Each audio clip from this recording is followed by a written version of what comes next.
আজকের সংবাদ। ঝাড়গ্রামের গোপীবল্লভপুর ২ নম্বর ব্লকের তপসিয়া ও রানটুয়ার মাঝামাঝি এলাকায় ভয়াবহ বাইক দুর্ঘটনায় মৃত্যু হল বছর ২২-এর এক যুবকের। ঘটনায় গুরুতর আহত এক যুবক। পুলিশ সূত্রে জানা গিয়েছে, মৃত যুবকের নাম সুমন্ত পাইকিরা, বয়স ২২ বছর। তিনি গোপীবল্লভপুর ১ নম্বর ব্লকের শ্যামসুন্দরপুর গ্রামের বাসিন্দা।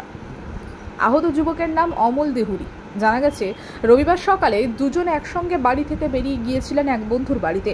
সেখান থেকে দুপুরে বাড়ি ফেরার পথে তপসিয়া ও রানটুয়ার মাঝে বাইকের নিয়ন্ত্রণ হারিয়ে একটু কৃষ্ণচূড়া গাছে ধাক্কা মারে তারা। স্থানীয় বাসিন্দারা ও পুলিশ দ্রুত ছুটে এসে দুজনকে উদ্ধার করে তপসিয়া গ্রামীণ হাসপাতালে নিয়ে যান। সেখানে চিকিৎসকরা সুমন্ত পাইকিরাকে মৃত বলে ঘোষণা করেন। গুরুতর আহত অমল দেহুরির অবস্থার অবনতি হওয়ায় তাকে তৎক্ষণাৎ ঝাড়গ্রাম মেডিকেল কলেজ ও হাসপাতালে রেফার করা হয়। ঘটনায় এলাকায় শোকের ছায়া নেমে এসেছে।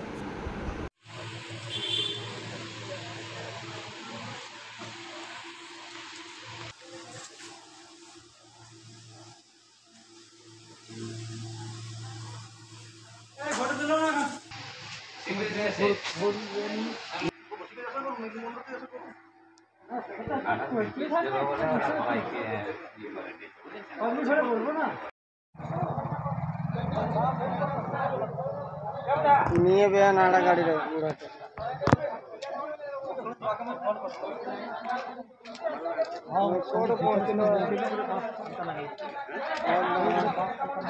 বুড়ার গাড়ি নিয়ে এলেন।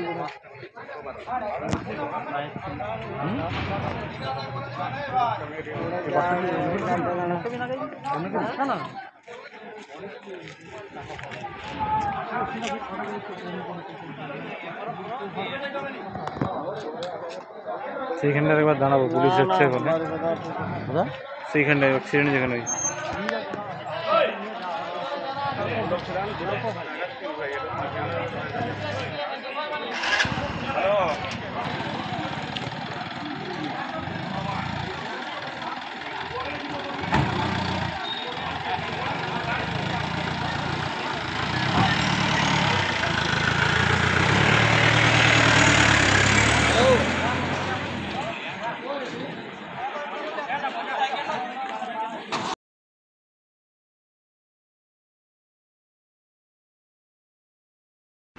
কাঁথি মেদিনীপুর রাজ্য সড়কে খাকুরদা বাজারে বাসের সঙ্গে বাসের রেষারেষি পথ চলতি মানুষকে বাইকের ধাক্কা। ঘটনার জেরে রাস্তা অবরোধে নামল এলাকাবাসী। বাইক এবং বাইক চালককে আটক করেছে বেলদা থানার পুলিশ। অসুস্থ পথচারীকে মেদিনীপুর মেডিকেল কলেজ হাসপাতালে ভর্তি করা হয়। রাজ্য সরকারের উদ্যোগে রাস্তা সম্প্রসারণ হয়েছে, কিন্তু বাসস্ট্যান্ড না থাকায় পথচারীদের অসুবিধার সম্মুখীন হতে হচ্ছে। সেই কারণে দুর্ঘটনা বলে স্থানীয়দের অভিযোগ।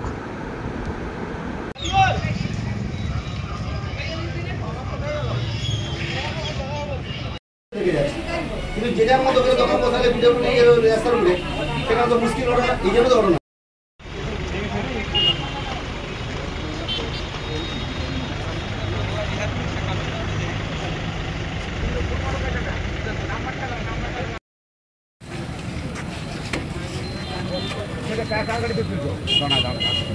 মোটরসাইকেল একজন আছে।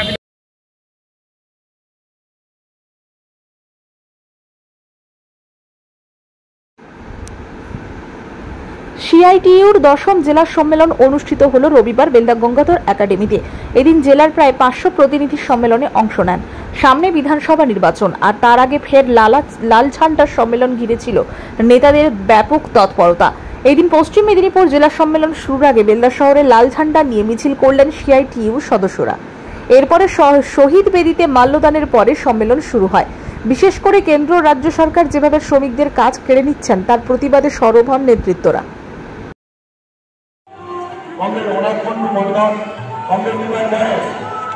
আমাদের জেলা সিআইটিইউ সম্পাদক মন্ডলী, সাধারণ সম্পাদক, ভাইস প্রেসিডেন্ট যারা আছেন সারা তৎপর দিলেন। এরপরে উপস্থিত আছেন আমাদের রাজ্য মহিলা কল্যাণ নেত্রী থাকেন সিআইটিইউ জেলার সাধারণ সম্পাদক প্রাক্তন, আমাদের জেলার ইউনিয়নের প্রবীণ নেতা বিশ্বনাথ পাল।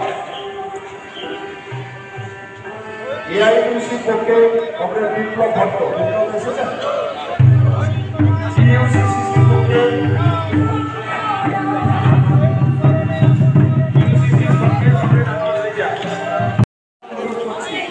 এআইসিসিটির পক্ষে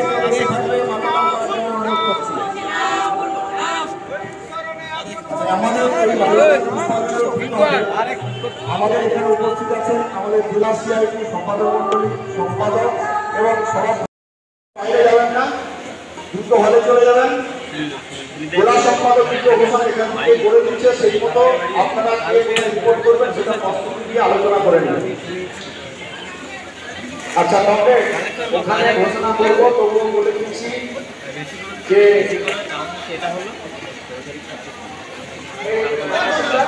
সমবায়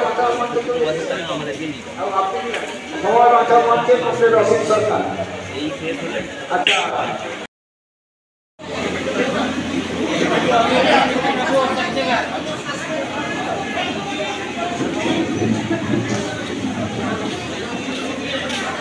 এই আপনার কি যুব ছায়াপতি টেলিভিশনে ঢুকে যাও নাকি? হ্যাঁ, অমিত এসছে, অমিত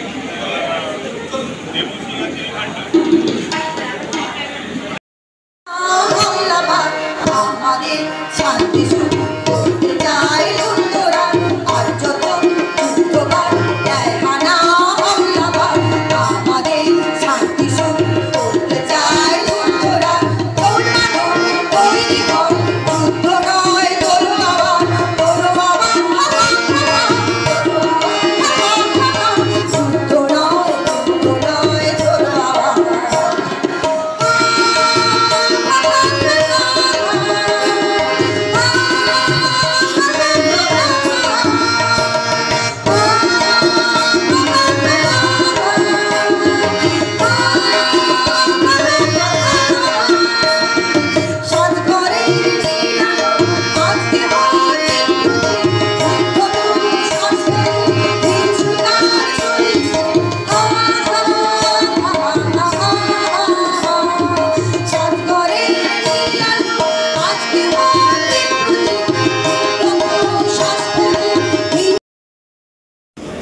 দীপক দা এবং আমাদের রাজ্যের সাধারণ সম্পাদক অনাদিদা বলবেন, সুব্রত দা আছেন, তিনিও দু চার কথা বলতে পারেন। ধরুন, আমরা যারা শ্রমজীবী মানুষ, আমাদের উপরে কি রাজ্যের সরকার, কি দেশের সরকার, কি বিশ্বজুড়ে পুঁজিবাদ এবং সাম্রাজ্যবাদ তারা অকথ্য আক্রমণ নামিয়ে আনছে, এটা হচ্ছে রূঢ় বাস্তব।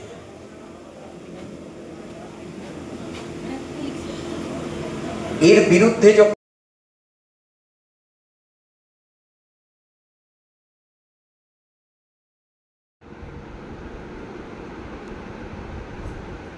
রবিবার ঝাড়গ্রাম শহরে এক বর্ণাঢ্য মিছিলের মধ্য দিয়ে সূচনা হলো centre of India trade union এর জেলা সম্মেলনের।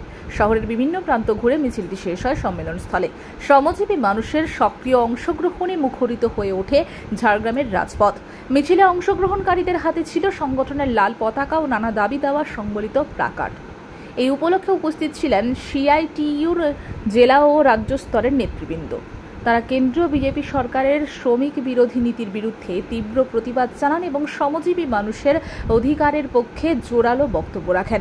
সম্মেলন থেকে 17 দফা দাবিকে সামনে রেখে কেন্দ্রীয় ট্রেড ইউনিয়ন ও ফেডারেশনগুলির উদ্যোগে ঘোষিত আগামী 9 জুলাই 2025 সারা ভারত ধর্মঘট সফল করার আহ্বান জানানো হয়। সম্মেলনে শ্রমজীবী মানুষকে ঐক্যবদ্ধ হয়ে সংগঠিত আন্দোলন গড়ে তোলার আহ্বান জানানো হয় এবং শ্রমিক স্বার্থ রক্ষায় সংগঠনকে আরও মজবুত করার সংকল্প গ্রহণ করা হয়। সম্মেলন জুড়ে ছিল একতা, প্রতিবাদ ও দাবি আদায়ের জোরালো বার্তা। আন্দোলন করছেন আমাদের নেতৃত্ব কমরেড গার্গী চ্যাটার্জি। স্মরণে আপন মরণে রক্ত ঋণ শোধ করো, শহীদ স্মরণে আপন মরণে রক্ত ঋণ শোধ করো। শহীদ বেদিতে পুষ্পার্ঘ নিবেদন করছেন আমাদের নিখিল বঙ্গ পার্শ্ব শিক্ষক। পুষ্পার্ঘ নিবেদন করছেন আদিবাসী অধিকার মঞ্চ সর্বভারতীয় নেতৃত্ব কমরেড পুলিন বিহারী বাসকে। সিআইটির জেলা সম্পাদক কমরেড পার্থ যাদব।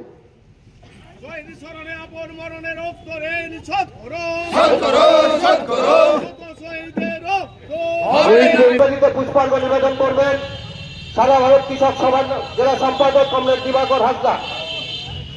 শহীদ বেদিতে পুষ্পার্ঘ নিবেদন করবেন কৃষক সভার নেতৃত্ব কমরেড মনোরঞ্জন পাল, কমরেড নবকুমার।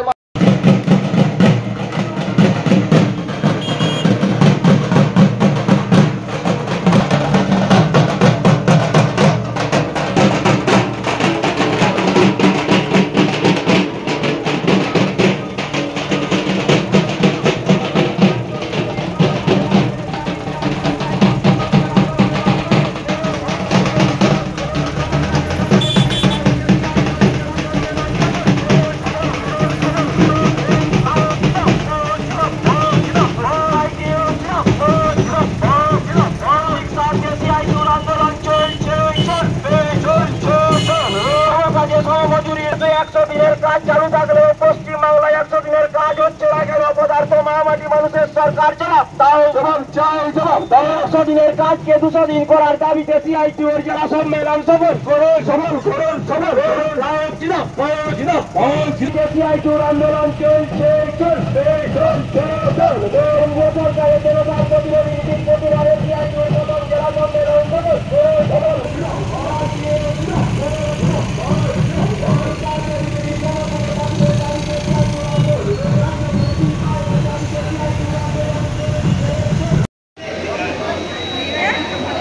সে প্রথম জেলা সম্মেলনে যারা উপস্থিত হয়েছেন এই সম্মেলনকে সফল করার জন্য, যারা প্রতিনিধি হয়ে এসেছেন এবং যারা এই সংগঠনটিকে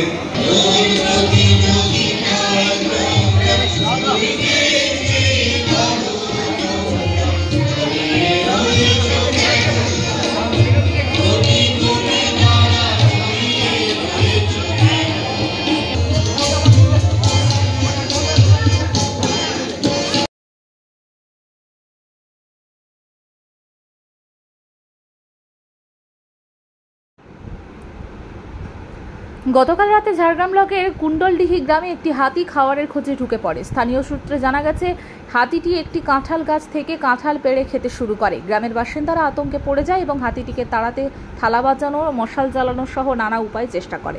দীর্ঘক্ষণ প্রচেষ্টার পর হাতিটি অবশেষে জঙ্গলের দিকে ফিরে যায়। তবে এই ঘটনায় কেউ আহত হয়নি বলেই জানা গেছে। বন দপ্তরের তরফ থেকে পরিস্থিতি পর্যবেক্ষণ করা হচ্ছে।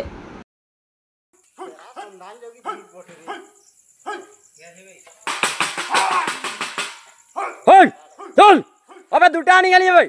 ওই ওই আবে খেলা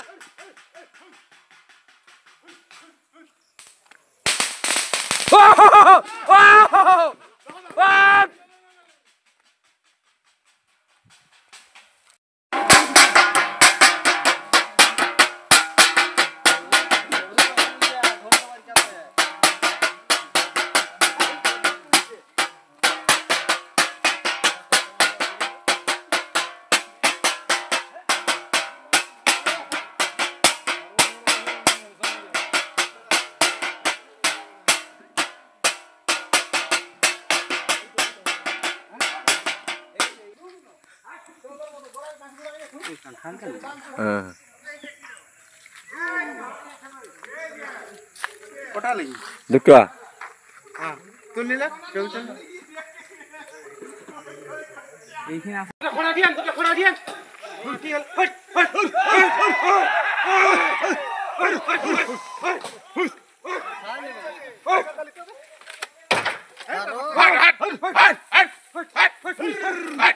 আরো নিয়ে গেল।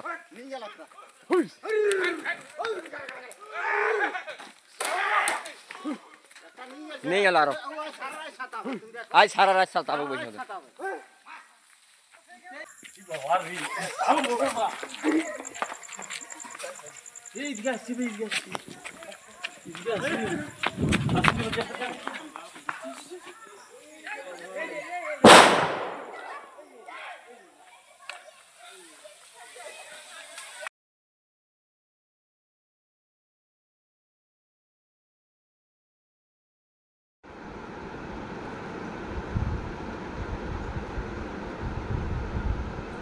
ঝাড়গ্রাম জেলার জাম্বনি ব্লকের চিচিড়া থেকে পরিহাটি পর্যন্ত প্রায় 28 কিলোমিটার দীর্ঘ রাজ্য সড়ক এবং জাম্বনি থেকে চিল্কিগড় পর্যন্ত সংযুক্ত প্রায় 3 কিলোমিটার রাস্তাটি বর্তমানে চরম বেহাল অবস্থায় রয়েছে।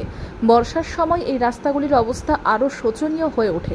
খানাখন্দে ভর্তি পথে জমে থাকে কাদা ও জল, যা কার্যত একটি মৃত্যু ফাঁদে পরিণত হয়। এই সড়ক শুধু যোগাযোগের মাধ্যম নয়, এটি চিল্কিগড় স্বাস্থ্যকেন্দ্র, বিডিও অফিস, ব্যাংক, স্থানীয় হাটবাজার এবং পার্শ্ববর্তী রাজ্য ঝাড়খণ্ডের সঙ্গে সংযোগ স্থাপনকারী একটি গুরুত্বপূর্ণ পথ। প্রতিদিন অসংখ্য মানুষ, স্কুল পড়ুয়া, অসুস্থ রোগী, ব্যবসায়ী ও কৃষক এই সড়ক ব্যবহার করে, কিন্তু নিত্যদিনে যাতায়াতে তাদের পড়তে হচ্ছে চরম দুর্ভোগে। প্রতিদিনই ঘটছে ছোট বড় দুর্ঘটনা। স্থানীয় বাসিন্দাদের অভিযোগ, বহুবার আবেদন নিবেদন জানানো সত্ত্বেও প্রশাসনের পক্ষ থেকে কোনো কার্যকরী পদক্ষেপ দেখা যায়নি। রাস্তাটির পিচ উঠে গিয়ে বহু স্থানে কেবল মাটি ও খোয়া পড়ে আছে। গাড়ি চালকদের পড়তে হচ্ছে মারাত্মক ঝুঁকির মুখে। প্রশাসনের দীর্ঘদিনের নীরবতা ও দায়িত্বহীনতা মানুষকে চরম হতাশ ও ক্ষুব্ধ করে তুলেছে।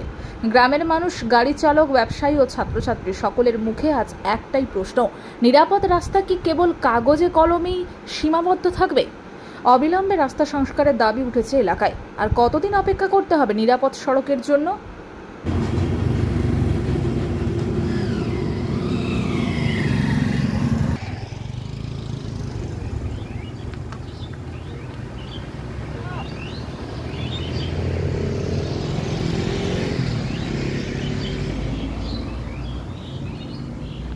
খুবই খারাপ, মানে আমাদের জামমনি থেকে এই জিজিরা পর্যন্ত রাস্তা যেতে খুবই কষ্ট। সবারই কোমরে বেল্ট, আমারও কোমরে বেল্ট ডুবে গেছে। মানে ডাক্তার দেখানো রোগীগুলো সুস্থভাবে পৌঁছতে পারে না। কতদিন ধরে এই সমস্যা? এই সমস্যা 6-7 মাস ধরে হচ্ছে। 6-7 মাস বেশি, 1 বছর। এর আগে কি রাস্তা নির্মাণ হয়েছিল? অল্প, যখন তখন তাপি মেরে চলছিল, অল্প অল্প রাস্তায় তাপি মেরে দিচ্ছে, চলছে। তারপর তো চলছে না ঠিক মতো, কাজ হচ্ছে না। আপনারা কি চাইছেন? আমরা সমাধান চাইছি, তারপর রাস্তা ভালো হলে যোগাযোগ হবে, তাড়াতাড়ি পৌঁছানো যাবে। বিশেষ করে এখানে স্বাস্থ্যকেন্দ্র আছে, স্বাস্থ্যকেন্দ্রে রোগী নিয়ে আসতে গেলে তো রাস্তাটা তো ভালো দরকার না। তাছাড়া স্কুল কলেজ যারা পড়তে যাচ্ছে এখান থেকে, তো ঝাড়গ্রাম আমাদের প্রাণকেন্দ্র, ঝাড়গ্রামে যে ছেনাগুলো যাচ্ছে আসছে তাদের তো দরকার। সুন্দর করে সুব্যবস্থা হলে আমরা উপকৃত হই, এই আমাদের সরকারের কাছে আবেদন। আমার নাম তুষার কান্তি বেরা।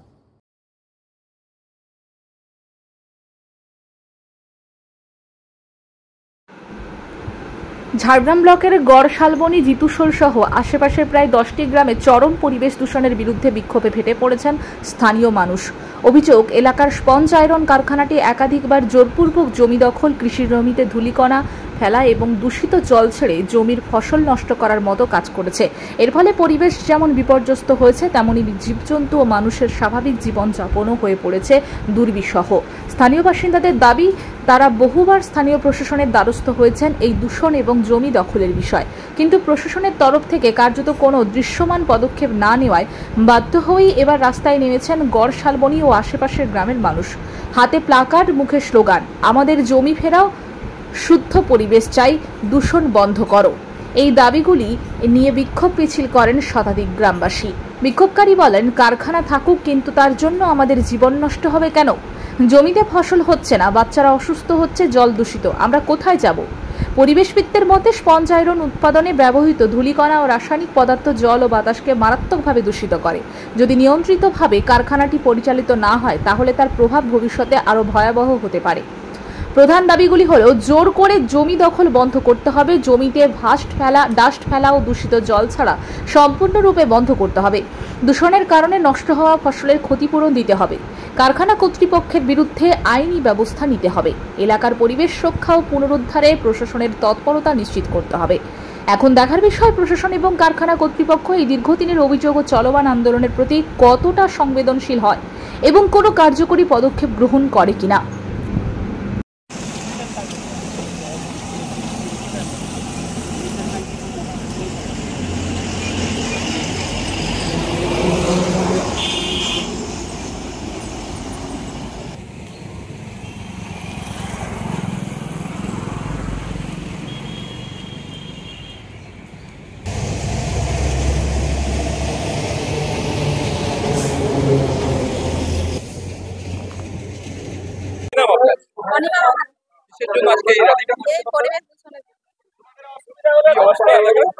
এলাকার অবস্থা মানে সবসময় কালি, বাচ্চারা সব স্কুল যাওয়ার পথেও মানে স্কুলে আর গোটায় কালি হচ্ছে, গাছপালা মানে কালি হয়ে ফল আসে না।